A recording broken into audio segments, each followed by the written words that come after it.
All right. Hello. I hit it already. There we go. No, I could. Good morning, everyone, and welcome to today's press conference. We'll begin with head coach Troy Taylor, and we'll have you start with an opening statement. Yeah, no opening statement. I'm good to go. All right, we'll take questions. Please use the raise hand function, and we will take them in the order they come in.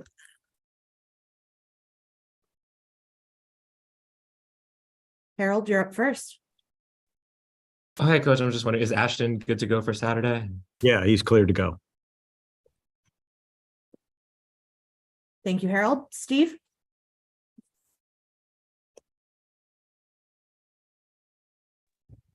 So I think last week when you were talking about SC, you said, pretty much when you get into game planning, it's a nameless, faceless opponent. But when you know the names and the faces as well as you do with Sac State this week, it can't be a nameless, faceless opponent. How do you process knowing those guys so well? And I'm sure you're still close to them. How is this week going to go for you? Yeah, I think during the preparation process, the personnel, and then their scheme a little bit more. So I think in terms of preparation, but he feels the same way in terms of knowing our scheme on offense. So I'm sure when he's preparing, and then going against those guys in practice every day and the personnel, and then seeing them, I think on game day. Obviously, those are all people that are really important to me on the staff, and good guys and really good coaches, and we'll wish them the best. Just not on Saturday. Yeah, I know this game was scheduled long before you were the head coach, but if you had your druthers, would your first home game as a Stanford head coach not be against Sac State? Yeah, I mean, I think I was a part of the scheduling, actually. I think it was our AD Mark Orr came to me, and we had a couple of choices, and I was like, yeah, we'll play Stanford up the street. Let's go do it. So, yeah, I mean, it's definitely, there's some intrigue, and I think when you know each other probably pretty well schematically and how you think and all those things, it's definitely adds another layer to the game and preparation and all those things that go into somebody that has a lot of familiarity with you in your system and how you do things. It adds another layer for sure. Just one last follow-up. Do you remember when that conversation was with Mark, what year it was? I don't remember. Yeah. Fair enough. Thank you. Thank you, Steve. Troy? Going back to the quarterbacks for just a second. So Ashton's cleared, good to go. Does that necessarily mean that he's QB1, or is Justin Lansom going to see the majority of the snaps? Yeah, they both shown a lot of promise. So I'm not ready to commit to one or the other. I think I feel a lot of confidence with both of them. I felt that way coming out of camp, and I thought Justin did a good job coming in as well. So no, I'm not ready to say, both will be ready to go and both could play. We'll see. Slightly along those lines, take us through your assessment of the passing game and how it's gone to this point, 2 games into the season. The passing game specifically? Sure. Okay. Yeah, I mean, I think, we got to continue to grow in all areas, but specifically to the passing game. Obviously, it all starts with protection. And so, we've been hit or miss on that. We'll protect good at 80% of the positions, and then one will come out. And that's just what happens if you're not executing really well. Football's the ultimate team game. You need all 11 guys to make it work. And so we need to be more consistent at protecting the quarterback and giving him time to throw. And then the details of our everything we do in the passing game, including the quarterback. So no one's arrived, but we've got work to do in all areas. We've done some good things, but we definitely got to improve this week. Thank you, Troy. Gary?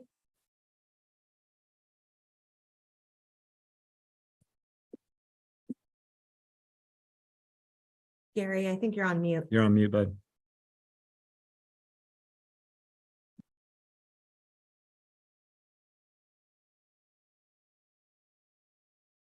Okay, Gary, we'll come back to you. John?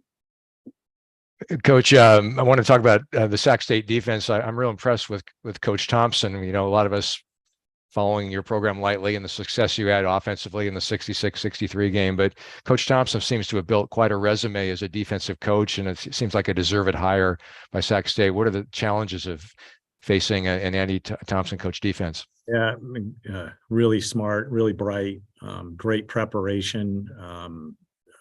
He's got a good feel for the game, gets his guys to play hard, you know, all the things that make up a really good coach. And then schematically, there's lots of challenges. He brings pressure from a lot of different areas.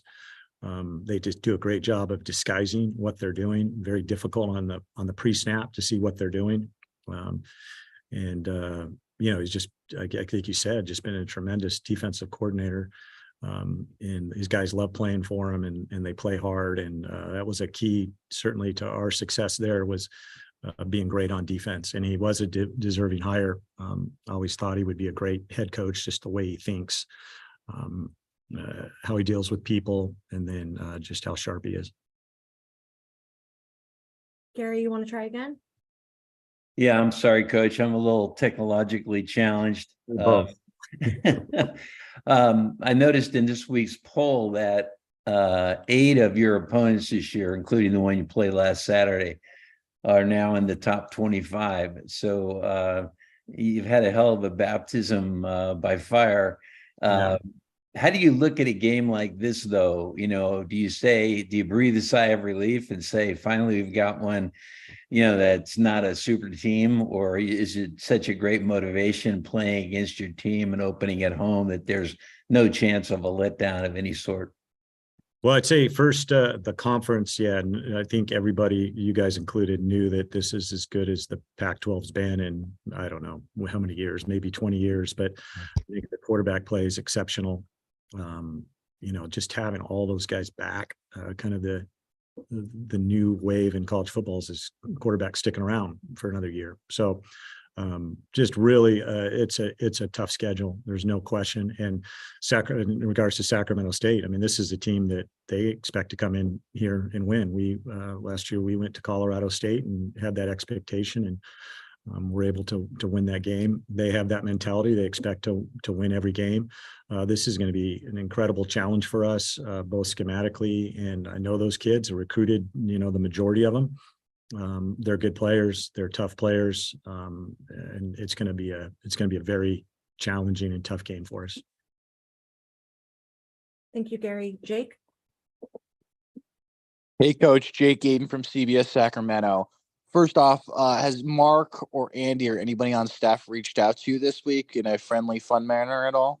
Yeah, usually, you know, that doesn't really happen in this. I've talked to Andy and Mark, you know, pretty regularly. I'd say Andy, you know, every couple weeks we talk, but yeah, typically in coaching, you know, the week up to the game, you just don't communicate. So we'll see him at the game, and then after the communication will continue. He and I are both good friends, and Mark Orr, and you know, lifelong friend as well. I also want to ask you about Caden Bennett. I know he's a Folsom grad. Is he a guy that you personally recruited? And I know he's been in the program for a couple of years. What do you remember about him, coaching him for the past couple of years? And what have you seen on tape for the first 2 weeks that he's really taken over this offense? Yeah, I've known Caden since, and his family, since he's, you know, 14 or 15 years old. Worked with him at a quarterback school I had, and did recruit him to come to Sacramento State. So Caden is an exceptionally good athlete. He's a competitor. He's a dual threat guy, obviously very successful at Folsom High School. His record was incredible. He plays with a lot of confidence, and I think his teammates really believe in him. So he's obviously been in that system, or very similar to it, for a really long time. So he's a challenge. You could tell that he's playing with a lot of confidence and a lot of swagger. And they utilize him well in terms of what he does well, which is a dual threat guy that can is really efficient in the passing game, and then also really explosive runner. Thanks, Coach. Thank you. Kevin? Coach, what do you think your biggest teaching point or like learning, I guess, lesson from the USC game has been from the past couple days now? Yeah, I think, well, one, it will be determined how we respond, I mean, so hopefully we're really resilient. We show a lot of resolve. I was happy that we continued to compete through the second half. So that was awesome. Expectation wise, we just, we know they're a really good team. I mean, clearly they're one of the top teams in the country, but and we give them credit to how they made us perform, but we can perform better than that. We will perform better than that. But anytime, wins or losses, you're always going to learn. My message would be pretty similar whether we won the game or lost the game. It's move on to the next game, improve, get better, and then at the end of the season, hopefully you're a better team. So I have a lot of confidence in our guys in terms of our resolve and our character. They're competitive. I know they will move on from this last game, and we have to, because we're playing a really well coached, really talented team. And I believe that we will come out, and I know our preparation is going to be beyond reproach. And I know our guys will practice well, and they will get our best shot on Saturday evening. And then as a follow-up question, this is about the running backs and kind of the way they've been rotating. It feels like you've kind of rotated all four of them, pretty looking for someone to step up, or is that kind of part of the plan to get them all in there? Well, we play, we'll play sometimes, and we've done in the past, played with two running backs quite a bit, two running back sets. So, you really need four guys to be able to play in college football with the system that we use, because we're in two backs a lot. And you got to develop that depth. And so, and those guys all got really great qualities. They're all a little bit different, but they all bring something. So part of it is the learning process once you get into games to see what they do well and maybe what they can improve on. And so there's really no liabilities in any area with those backs. They're all pretty good. Obviously Cedric's younger, so he doesn't have as much experience, but he's really talented as well. Thank you. Thank you, Kevin. Ben? Yeah, hey, I was just wondering how you would kind of evaluate your performance defensively against the Trojans, both in terms of like an execution standpoint and just also an overall kind of effort standpoint. Just how do you kind of grade your defensive performance against the Trojans on those merits? Yeah, I think that the effort was really good. I think our guys continued to play. I mean, unbelievably talented offense. I mean, the quarterback, if he's not the first pick in the draft, I'll be shocked. I mean, just seeing him with my own eyes and how talented he is in the pocket, moving around, trying to get him to the ground. He's really exceptional. And the receivers are explosive. I mean, so it's a really explosive offense. I'm sure one of the best in the country. But yeah, we can play better. There's no question. There's some things that we made it too easy on them. And you can't do that with anybody, certainly with a team that has that much a potential for explosive play. So I liked our effort. We did some good things for sure, and there's some individuals that really stepped up. But we can play better. But that's in all three phases. I mean, that's no different on the offense and the special teams. We've got to improve in every area, and we'll do that. Thank you, Ben. John Platts? Coach, contrast Ashton and Justin as runners. We saw Justin run a fair amount against USC. I think I remember a short side option play, but how are they the same runner, different runners? How would you contrast them both as runners? Because I know it's a piece of your offense. It's a good question. I think Ashton's probably has a little bit more speed in the open field, but they're both really physical runners. So I'm sure you've noticed that they don't shy away from contact. They run through tacklers, and that's pretty unique at the quarterback position. They're both big, strong guys. So they're more similar than different, I would say, in their running ability. I feel comfortable with both of them run. I know they're gonna make good decisions and take care of the football and be physical when contact comes. Troy? Yeah, really quickly, how's Jimmy Wyrick doing? Yeah, he's progressing. So we'll see. It's early in the week. Obviously not having him, he's a great leader for us, and he's a really good player. So hopefully we'll get him back this weekend, but we'll see. He's early in the week right now. We don't practice on Mondays. So today will be our first practice. Kevin? I was just wondering if you had one of the wide receivers kind of emerge as that leader in that room, because I feel like obviously you have Benjamin Jurasic, but in terms of the receivers, they're all fairly new to their roles. Yeah, I would say John Humphreys is our leader of that group. He's a pretty experienced guy, it's a very mature group in terms of just their persona, their personality. It's really important. I could say that for our whole team. Our guys it's so important to them. They're so focused. But I would say leadership wise, John has definitely played the most, and he's a guy that we count on. Thank you, Kevin. Ben? One guy that stood out to me in the room is Jason Raines. Just kind of talk about what he's kind of brought to the room so far and what you've kind of seen from him this year. Yeah, Jason is a big physical wide receiver. He's got really good ball skills. And he's a guy that certainly gives us something in the run game and in the pass game. He's got a good feel for it, but really like his ability to make contested catches and his physicality. Any other questions for Coach Taylor? Kevin? Coach, at Sac State, you had the ability to kind of pack the stadium and get the students and fan base more engaged. What have you kind of been trying to do at Stanford to maybe do the same there and kind of rejuvenate the fan base, if you will? Yeah, the thing that we can do as a program to rejuvenate the fan base is just put together a really good product and play good football. And so that's what we're working towards that every single day. In terms of marketing, that's not my expertise. At Sac State, we just won games, and I think we're fun to watch, and we'll do the same thing here. And I've found that typically if you're successful, and that people will come. Thank you. Thank you so much, All Coach. right. Thanks, guys.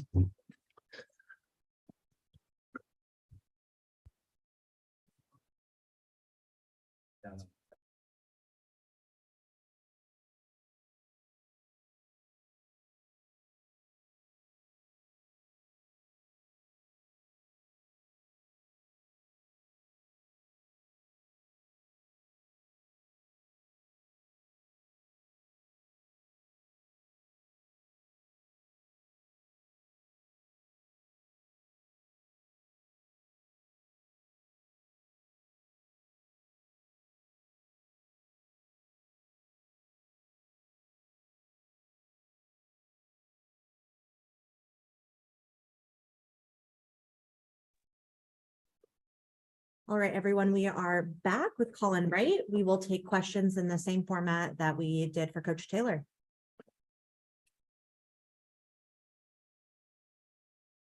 Kevin Borba.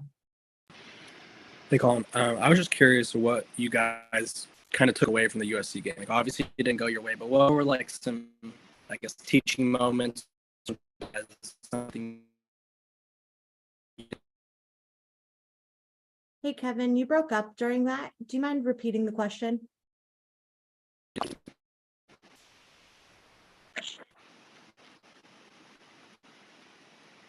Can you hear me? Yes. We can hear you now. Oh, sorry about that. I was wondering what you were able to take away from the USC game, whether it was like a teaching moment or like a specific moment where you were like, I did that well. For me, first I'll just say, just going off of what Coach Taylor said, just playing to the very end. I think against a talented team, of course, as a defense, we knew going in all week the emphasis was not making mistakes, because against good teams you make mistakes, you want to be successful. So obviously that didn't go our way, but I think overall, as a defense, we played to the end. We only gave up a touchdown in the second half, so I think that's good momentum. It shows our character as a defense that when, whether we're winning big or losing, that we aren't going to stop playing. So that's one takeaway. And secondly, just seeing how we measure up against some of the best guys in the country, obviously going in the game. USC top 10 ranked team. You know, they're one of the best in the country. So just seeing how good we are as a defense. So two things just to take away was just our emphasis and effort, and obviously just challenging ourselves with such a good opponent. Thank you, Kevin. Troy Clardy. Yeah, Colin, a pretty busy start to the season for you. You played every single defensive snap against Hawaii, made a bunch of tackles, broke up a bunch of passes against USC as well. And you've shown, I think, very well in the early going of the season. What's gone into your start the first two games of the season so far? Definitely just a lot of the knowledge I gained last year from guys like Caillou, Ethan, Jonathan, just some of those guys really giving me the blueprint to be successful. Just in ways that I study this whole offseason, me trying to perfect my technique. So just all the little details that you need as a defensive back. And secondly, just being a ball player. Just the ability to make plays in the secondary is really important. So me trying to put a lot of it on myself. I know that was one of the things that we didn't do a lot last year, was just turnovers. So big emphasis in the defensive back room this year is just trying to make plays and give us the turnover margin. You know, turnover margins up, give us a better chance to win. So just a lot of those things I think are something that myself and also other guys in the room have definitely taken into account. Thank you, Troy. John? Colin, you know, I think back to the USC game and all the receivers they use and how good that quarterback is. I mean, deep ball, slant. I mean, is that kind of like, somebody used the term on one of the prior questions, baptism by fire, but kind of as a competitor, you stretch yourself. And was that kind of what it was? And in terms of takeaways, it's like, okay, I see what the high level is, and now I need to bring against everybody. Well, yeah, well, I certainly think all week Coach April put in a good game plan for us. We kind of knew what we were going to get, but obviously we didn't stop it. So just as far as a defense, I think we had a lot of mistakes that we could have cleaned up. It wasn't so much what they were doing offensively. It was a lot of us just not doing our assignments. So I think that's one thing that we talked about in our meeting this morning, is just having more attention to detail. Everybody's doing their job, and when everybody's doing their job, we'll just be a better defense. So we're excited for the opportunity to get back at it this week and just turn things around as far as defense goes. Thank you, John. Ben? Kind of similar to John's question.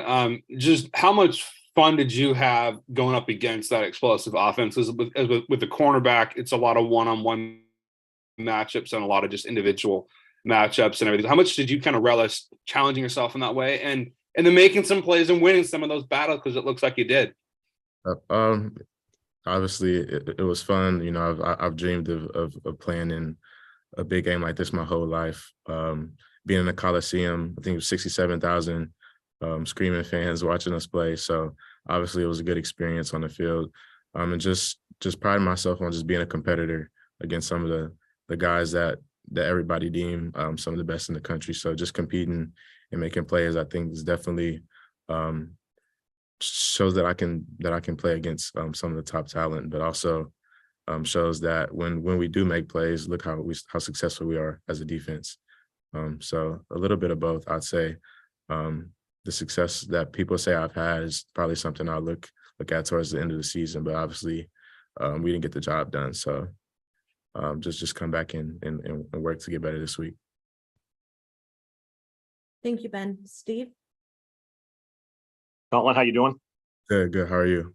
Doing okay, thank you. I want to ask you kind of a two-part question about Coach Taylor going against his former team. One, kind of the X's and O's. He obviously is going to know that offense as well as anybody. How much is that going to help you guys? And then secondly, I'm assuming he hasn't said, you guys got to win because those are my former players, you know, but as players, have you talked about, we've got to win for Coach so he can have bragging rights against his old team? Well, I'll start off answering the first question. Okay. Of course, obviously, I'm sure there's a lot of pressure behind this game in the media. Obviously, Coach Taylor's old team. So as players, we're definitely taking the challenge, more so not what he's saying, but we're taking the challenge of just him winning that game. Like you said, for his own sake. And I think schematically, they do a lot of the same things that we do. Obviously, his system was embedded over there. So I'm sure that there's a lot of things he can help us. But as a staff, I think that we're doing a lot of the same things, just game planning, watching tape, showing what they give us. So it's a regular week for us, but obviously there's a lot of carryover between Coach Taylor and what they're currently doing over there now. So I think it'll definitely help us, but we'll just take it like we take any other week. Thank you. No problem. Thank you, Steve. Troy? You mentioned some of the guys in last year's room that helped you get prepared for 2023. Take us through the defensive back room for this season. Who were some of the guys? Who were some of the characters that helped make the secondary go? Well, obviously, we've seen myself on the field a lot. Zarin Manley, fifth year, came back, helped us a lot. He's been playing well. Alakai Gilman, probably him and Jimmy Rywick. Most of the guys in the room who have a ton of experience, who played. So us four in each room, just trying to make things go around, trying to get some of the other guys to step up, help us out, because as we know, it's a long season. Football is a physical sport, so we're going to need everybody in the room to step up and play. So just us four trying to be the leaders of each room and push things forward. But I think so far, we're doing a good job of just trying to compete, trying to bring the energy to practice every day, and just not just going through the motions, I'd say. Thank you, Troy. Ben? Yeah, just kind of mood wise, what's the mood of the team entering the first home game of the season? I'm guessing that you guys are just kind of pumped to have a home football game back in the farm and also kind of kicking off a home stretch. Just kind of what's the mood like and the excitement on just kind of those grounds? I think it's a lot of excitement. It's going to be the first time we've played there in over a year. So obviously, I think a lot of people getting back on campus this week. So it'll be fun to play in front of friends and family who come out to the game, and just having a new opportunity to show what we can do. Obviously, last week we didn't get the job done, so a lot of people are probably going to say that we aren't ready, and there's a lot of things we need to change. But I think this week is a good opportunity for us to show people, and just in general, how we're going to respond to adversity, because a lot of people have already counted us out based off one game. So I think we're excited for the opportunity to just be able to just go out and compete again and hopefully get a win.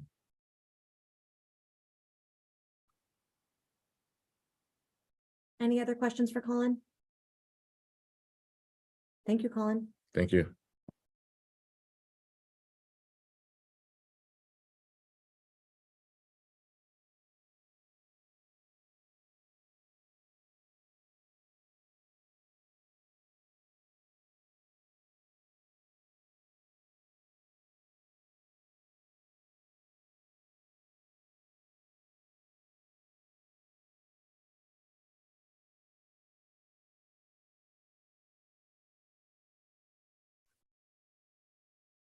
All right.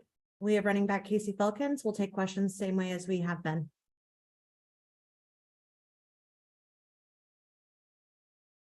We'll start with you, Ben. Hey, Casey, how's it going? Just kind of wanted to kind of get your thoughts on the game against the Trojans, what you guys learned from that game, and also how you thought you personally performed in that one. Definitely. I think kind of going back to what Colin was talking about a little bit, what Coach Taylor was talking about, I think our resiliency as a group was a positive takeaway from it. I think we fought to the very end. And that's something that, there's no moral victories or anything like that. But that's one thing we just, can take to heart, is that we're a group that we're going to play all 60 minutes. And if it goes to overtime, obviously we'll play just however long it takes. I think we're a group that's going to stick in there and fight to the very end, regardless of what the score is. So that was kind of my biggest takeaway. I think just from an offensive standpoint, we just we kind of got some quick 3 and outs, obviously through an early pick, which was tough. And USC was able to capitalize, and they got a high powered offense, and it's like we didn't do enough on offense to kind of keep up with that. And so, we didn't play to the best of our abilities. And we know that just from watching the film. But there's a lot to improve on, and we're looking forward to it. Thank you. John? Casey, maybe harking back to your high school days when you were the hunted, because you were on such a great high school team. I mean, Sac State's going to come in kind of with looking at Stanford as a big target, as sort of a chance to get attention. Not that they haven't achieved. Obviously, they've done a lot the last 3 years, but that this is the FBS team that they're playing. How can you, as kind of one of the elder statesmen, how is the team sort of going to combat that? Is it sort of just concentration? I mean, you're going to see them maybe amped up a little bit pregame and all that. How do you, you've dealt with that in the past. How do you deal with a team like that that's gunning for you as the underdog? Definitely. That's a great question. I would say, I think just drawing back to what I know in high school, and just even our message this season has been, we're playing 1-game seasons. We're really focusing on taking it week by week. You can't get up for any game. You can't get down for any game. Like we're not treating this game any differently than we did last week against SC, and we won't treat it any different than the game we have next week. So, obviously we know guys are going to come in fired up. But for us, we just got to handle business. It's business as usual. Really doesn't matter who we're playing against. We have to come out and improve based off of last week and get a win. Thank you. Troy? Casey, overall, going back to the USC game and from the rushing game standpoint, Stanford did rush for 209 yards against the Trojans. However, maybe some little plays and some short yardage situations that didn't quite go the Cardinals' way. How would you sum up how things went on the ground against USC, and how it could set things up for the next few weeks for the Cardinal? I would start off by saying, I think, obviously the numbers show that rushing for 200 plus yards, I mean, anytime you do that, that's a positive to take away from it. As you guys kind of alluded to earlier, there's been just some distribution in terms of rotation wise and stuff like that. And so I think it's been great for us to kind of get in there, feel like all backs are contributing. And I would say, from a standpoint of quarterback play too, obviously Justin had a lot of carries as well. He did a great job hanging in there, being really physical.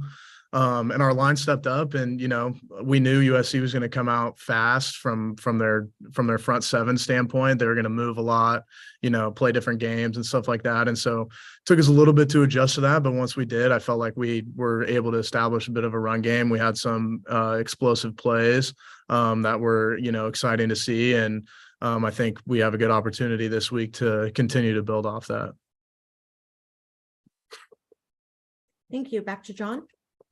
Casey, we know about your toughness as a runner, kind of what you went through last year, but as we watch the evolution of football in college and the NFL, the ability of backs to catch the football obviously just keeps growing and growing and growing. I know you caught passes last year. I think you had 3 or 4 in the Notre Dame game, but talk about Coach Taylor's offense and how that can enhance your development as a receiver and how that part's going. Absolutely. I would say Coach Taylor's offense presents, an amazing opportunity for the backs to get out in space. And I just, based on everything we went through in spring ball, everything through fall camp, I still feel like we haven't opened, the playbook up as much as we will continue to. And I totally understand that's the first 2 games, and that's just the way football works. So I think we're going to have, as the season goes on, more and more opportunities for, me, EJ, Ryan to continue to get out into the flats, keep running routes and empty formations. And so I'm looking forward to that. I think like I kind of talked about just a second ago, there's a lot of opportunity. There's a lot of great concepts for the backs and get one-on-one opportunities.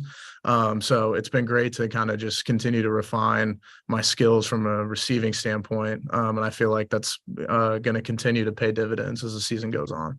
And if I may offer a follow-up, how much look, coaches call plays, players don't call plays, but just, you see something in the first quarter of a game, or you see something in practice going well. Is there a bit of a two-way dialogue? Again, you as a veteran, maybe the coach senses you have a grasp of what their defense is doing.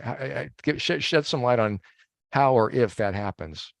Yeah, so there's a bit of a dialogue. I mean, I go back and forth. All running backs, we kind of just, our point of contact is our running back coach, Coach Agnew. He's on the headset with Coach Taylor, and we're kind of talking about, he's asking us, what did you see out there? What do you think is working? What's not working? And we kind of give feedback in that respect. But, we have a lot of respect for Coach Taylor from a play calling standpoint. I would never question a play call or whatever. And, everybody makes mistakes. It'll never be perfect. But I would never question or demand a certain play call or anything like that. I think he does an amazing job trying to put us in the best position possible to be successful. And, like I said, we'll definitely build off that this week. Back to Troy. No need to hop on a plane ride for this one, as you finally have a home game for this season. What does it mean to you to play at Stanford Stadium? It means a lot. It's it going into my senior year. These past 4 years have flown by, and I really can't take any second for granted. I think I've been thinking a lot about back in 7th grade when I set out that my dream was to play college football at Stanford, and walking out onto that field every single time, it kind of hits me every time, just looking around, thinking about the fact that I'm even here in the first place. I'm very blessed and fortunate. And, I try to carry that with me as I play every game, as I play every practice.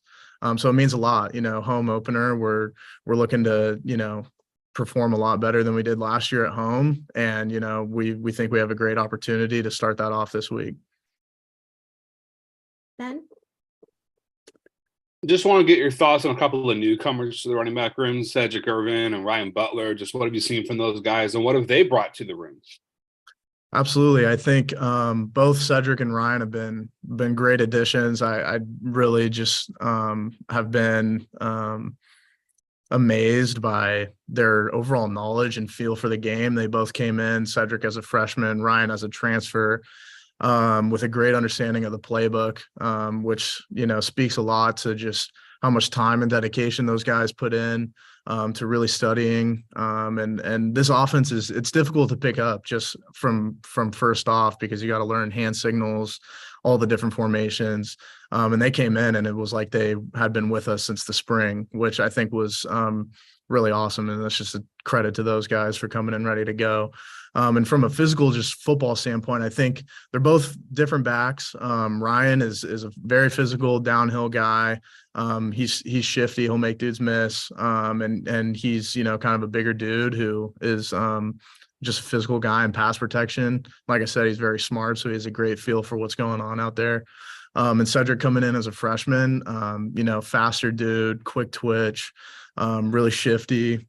And he's come in, really shown that he's got a good understanding of the offense. And, when his name gets called, I've no doubt that, he's ready to go in there and make something happen. I got full trust in every running back in our group. So it's been fun to be a part of, and we have a lot more to prove this season and just reestablish the standard of the running backs at Stanford. Thank you, Ben. Any other questions for Casey? All right, that will end. Oh, Ben. Yeah, so I was trying to sneak one more in here. Just really quick, my final question for you just is on the quarterbacks. Just kind of thoughts on, obviously you played with Ashton. You guys also got to play with Justin as well. Just thoughts on playing with both of them against SC, and whether it was in some ways beneficial to get a chance to play with Justin in a game, and just kind of how that might kind of shake out this weekend. Yeah, go. So I don't know how it's going to shake out this weekend. Not sure what really goes into that, but I will say that I have full confidence in both of them. It was a tight competition throughout fall camp, and we got a lot of trust in both those guys. Obviously, Coach Taylor made the call week 1 to go with Ashton, and he had a great game, played awesome, and it was super fun to be out on the field with him. And then adversity struck early on in that USC game, and Justin came in and did a great job. I felt like, commanding the offense. Dudes obviously trust him. And then when you see your quarterback, running physically, taking some shots, obviously you don't want your quarterback to take shots, but he's bouncing up, rallying guys on the sideline. It was cool to see. So not sure how it'll shake out this weekend, but just know that, whatever ends up happening, we'll feel good about the situation. All right.